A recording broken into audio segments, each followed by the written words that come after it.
5000 साल पुराना स्टोनहेंज, जिसको बनने में 25 से 30 टन वजन वाले पत्थरों का यूज किया गया था। इन पत्थरों को लगभग 300 किलोमीटर दूर से लाया गया था। अब जरा आप सोचिए कि 5000 साल पहले 20 से 25 फीट लंबाई और अप टू 50 टन वजन वाले इन पत्थरों को 300 किलोमीटर दूर से कैसे लाया गया होगा, और लाने के बाद कंस्ट्रक्शन के लिए इसकी असेंबली कैसे की गई होगी। और अगर उस जमाने के लोग इतने मेहनती थे भी, तो उन्होंने स्टोनहेंज जैसे स्ट्रक्चर को क्यों बनाया। दोस्तों, आज के नजरिए से देखें तो स्टोनहेंज जैसे स्ट्रक्चर को बनाना पॉसिबल है, लेकिन जब 5000 साल पहले बेसिक टेक्नोलॉजी भी नहीं थी, तब इसको कैसे बनाया गया होगा। ये हमारी दुनिया की सबसे बड़ी मिस्ट्रीज में से एक है। चलिए आज की इस वीडियो में इसी मिस्ट्री को डिकोड करने की कोशिश करते हैं मेरे यानी डिटेक्टिव विकी के साथ। दोस्तों, स्टोनहेंज विशाल पत्थरों से बना हुआ एक स्ट्रक्चर है जो कि इंग्लैंड के विल्टशायर में मौजूद है। अगर आप इस स्ट्रक्चर की तस्वीर को देखोगे तो ये आपको बड़ा सिंपल सा लगेगा, लेकिन जब आप इसके बारे में जानोगे तब आपको पता चलेगा कि ये स्ट्रक्चर कितना अमेजिंग है। इसका स्ट्रक्चर पत्थरों के कई सारे बड़े बड़े स्लैब से मिलकर बना हुआ है, जिसमें से एक एक स्लैब का वजन 20 से 25 टन के बीच है। इस स्ट्रक्चर का जो आउटर सर्कल है, उसको बनाने में सैंडस्टोन का यूज किया गया है। सैंडस्टोन के इन सभी भारी भरकम स्लैब्स को एक सर्कल शेप में इंस्टॉल किया गया है। ये सभी स्लैब्स फुल स्टेबिलिटी के साथ अपनी जगह पर खड़े रहे, इसके लिए स्लैब्स के लगभग 1/4 हिस्से को जमीन के अंदर भी दबाया गया है। यानी 18 फीट वाले स्लैब्स की लंबाई लगभग 24 फीट है, जिसमें से 6 फीट जमीन के नीचे है। इस सर्कल का डायमीटर लगभग 100 फीट है और इस बड़े सर्कल के अंदर ब्लू स्टोन से बना हुआ एक और सर्कल है। ब्लू स्टोन के इस सर्कल में सभी स्लैब्स की लंबाई अलग अलग है, जो कि 6 फीट से लेकर 13 फीट के बीच है।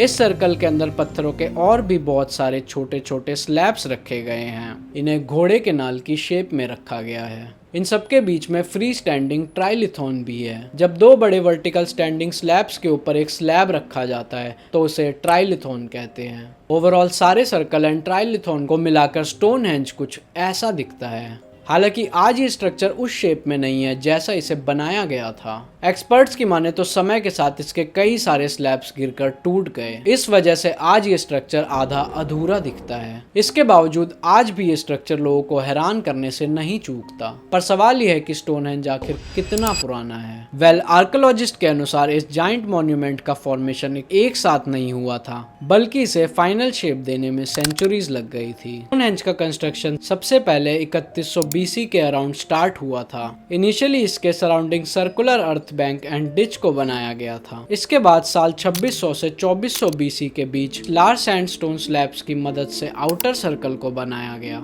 ब्लू स्टोन्स 3000 BC के आसपास ही इस जगह पर आ गए थे, लेकिन कार्बन डेटिंग के अनुसार इसे करंट पोजीशन में साल 2400 से 2200 BC के बीच सेट किया गया था। इसके बाद साल 1930 BC से 1600 BC के बीच इन्हें घोड़े की नाल की शेप में सजाया गया। 1600 BC के आसपास ही Y एंड Z होल्स का निर्माण किया गया।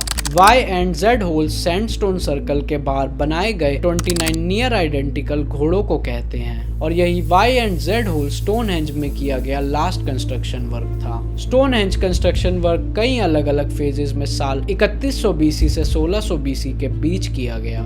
यानी ये पूरा स्ट्रक्चर लगभग 1500 सालों में बनकर तैयार हुआ। आपको जानकर हैरानी होगी कि स्टोनहेंज के कंस्ट्रक्शन में जिन पत्थरों का यूज किया गया था, उनमें से कुछ पत्थरों को 300-400 किलोमीटर दूर से लाया गया था, वहीं कुछ तो 25-30 किलोमीटर दूर से लाए गए थे। स्टोनहेंज को बनाने में जिस ब्लू स्टोन पत्थर का यूज किया गया है, वो पूरे ब्रिटेन में सिर्फ वेल्स के नॉर्थ पेम्ब्रोकशायर के प्रेस्ली हिल्स में मिलता है, और ये जगह स्टोनहेंज की लोकेशन से लगभग 300 किलोमीटर दूर है। कार्बन डेटिंग के अनुसार ब्लू स्टोन स्टोनहेंज साइट पर 3000 BC में ही आ चुके थे। इनमें से एक एक स्लैब का वजन अराउंड 4 टन है। ऐसे में सोचने वाली बात तो ये है कि 5000 साल पहले 300 किलोमीटर दूर से इतने भारी पत्थरों को कैसे लाया गया होगा। इस मिस्ट्री को सॉल्व करने के लिए कई सारी थ्योरीज मौजूद हैं। इसमें से एक थ्योरी के अकॉर्डिंग इन पत्थरों को वेल से पानी के रास्ते से यहाँ तक लाया गया होगा एंड देन पानी से कंस्ट्रक्शन साइट तक पत्थरों को लाने के लिए रोलर का उपयोग किया गया होगा।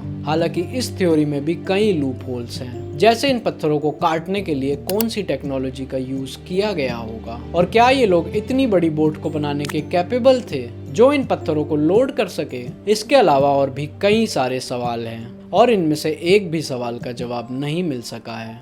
तो ब्लू स्टोन 300 किलोमीटर दूर से यहाँ तक कैसे पहुँचा, ये आज भी एक मिस्ट्री है। ब्लू स्टोन के बाद जो लार्जर सैंडस्टोन का यूज किया गया वो भी 30 किलोमीटर दूर से यहाँ तक लाए गए थे। एंड गिवन द फैक्ट उस समय कोई भी टेक्नोलॉजी अवेलेबल नहीं थी, तो 50 टन तक के वजन वाले ये पत्थर भी यहाँ तक कैसे आए होंगे।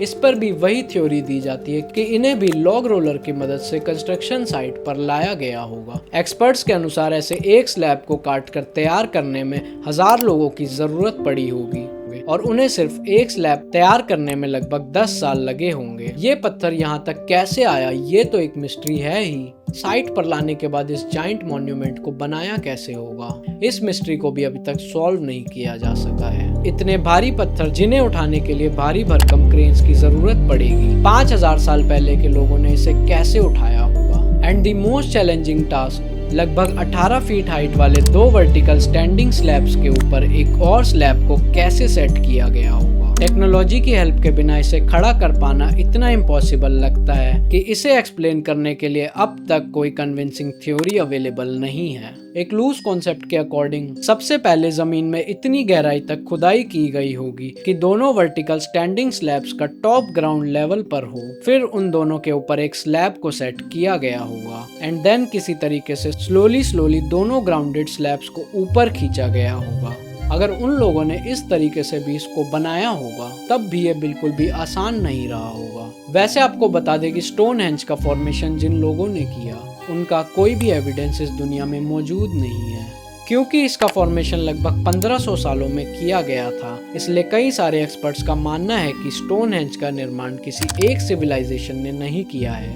सेलिसबरी प्लेन जिस जगह पर स्टोनहेंज मौजूद है वो जगह कई सारी कम्युनिटीज के लिए सेरेमोनियल प्लेस हुआ करती थी, इसलिए जिस दौर में जिस ग्रुप ने चाहा उसने स्टोनहेंज का मॉडिफिकेशन कर दिया और उस समय रिटर्न रिकॉर्ड रखने का कोई ट्रेंड ही नहीं था। इसीलिए ये लोग कोई एविडेंस छोड़े बिना ही काम आगे बढ़ाते गए। स्टोनहेंज के कंस्ट्रक्शन की मिस्ट्री को अभी तक कोई सॉल्व नहीं कर सका, लेकिन इस स्ट्रक्चर का यूज किस काम में किया जाता है इसके ऊपर कई थ्योरीज मौजूद हैं। स्टोनहेंज के बारे में 3 थ्योरीज दी जाती हैं जो सुनने में काफी कन्विंसिंग है। पहली थ्योरी कहती है कि ये एक सेक्रेड बरियल साइट था। वहीं सेकंड थ्योरी के अकॉर्डिंग इस जगह का उपयोग एस्ट्रोनॉमिकल अलाइनमेंट्स के लिए किया जाता था। एंड थर्ड थ्योरी की माने तो लोग इस जगह का यूज हीलिंग प्रोसेस के लिए किया करते थे, यानी लोगों का मानना था कि इस जगह के पत्थर उनकी बीमारी ठीक कर सकते हैं। इस जगह के बरियल साइट होने के कई एविडेंस भी मिल चुके हैं। स्टोनहेंज के आसपास आज भी कई बरियल माउंट्स मौजूद हैं। इसके अलावा साल 1978 में एक आर्कियोलॉजिकल एक्सकेवेशन में ब्रॉन्ज एज के समय के कई सारे इंसानों के भी अवशेष यहाँ मिले थे। साल 2013 में archaeologist professor Mike Parker Pearson ने भी यहाँ पर एक बड़ी डिस्कवरी की थी। उन्होंने अपनी खोज में 63 इंसानों के अवशेष यहाँ पर ढूंढ निकाले थे। रिसर्च में जो एविडेंस मिले हैं उनके अनुसार स्टोनहेंज उस समय के लोगों के लिए पवित्र जगह हुआ करती थी। लोगों की आबादी इस जगह से दूर बसी हुई थी और वो समय समय पर पूजा और प्रार्थना करने इस जगह पर आया करते थे। स्टोनहेंज को जिस शेप में बनाया गया है उसे देखते हुए इस स्ट्रक्चर को हमेशा से ही एस्ट्रोनॉमी से जोड़ा जाता है। कुछ एक्सपर्ट्स का मानना है कि स्टोनहेंज का सर्कुलर शेप सोलर सिस्टम को रिप्रेजेंट करता है और उस समय में एस्ट्रोनॉमी की जानकारी रखने वाले लोग स्टोनहेंज की मदद से एग्रीकल्चर सीजन का पता लगाने की कोशिश करते रहते थे।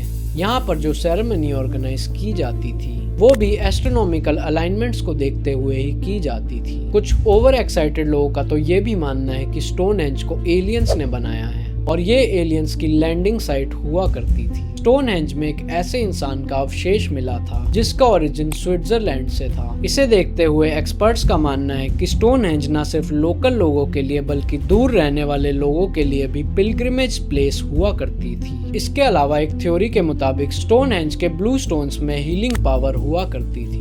इसी वजह से लोग दूर दूर से अपनी बीमारी ठीक करने यहाँ आया करते थे। यहाँ पर कुछ ऐसे इंसानों के कंकाल भी मिले जिनके ऊपर इंजरी के एविडेंस मिले थे। इसी एविडेंस को देखते हुए ये थ्योरी निकल कर आई थी कि लोग अपनी बीमारी ठीक करने यहाँ पर आया करते होंगे। खैर ये जो कुछ भी था और जो कुछ भी हुआ वो सभी एक अनरिटन हिस्ट्री है जिसके बारे में पक्के तौर पर हमें कभी पता नहीं चल सकता और शायद स्टोनहेंज हमेशा ही हम इंसानों के लिए एक अनसॉल्व्ड मिस्ट्री बनी रहेगी। वैसे आपको क्या लगता है स्टोनहेंज को प्राचीन ह्यूमंस ने किस लिए बनाया होगा? अपनी राय कमेंट में बताएं और मैं मिलता हूँ आपसे अगले एपिसोड।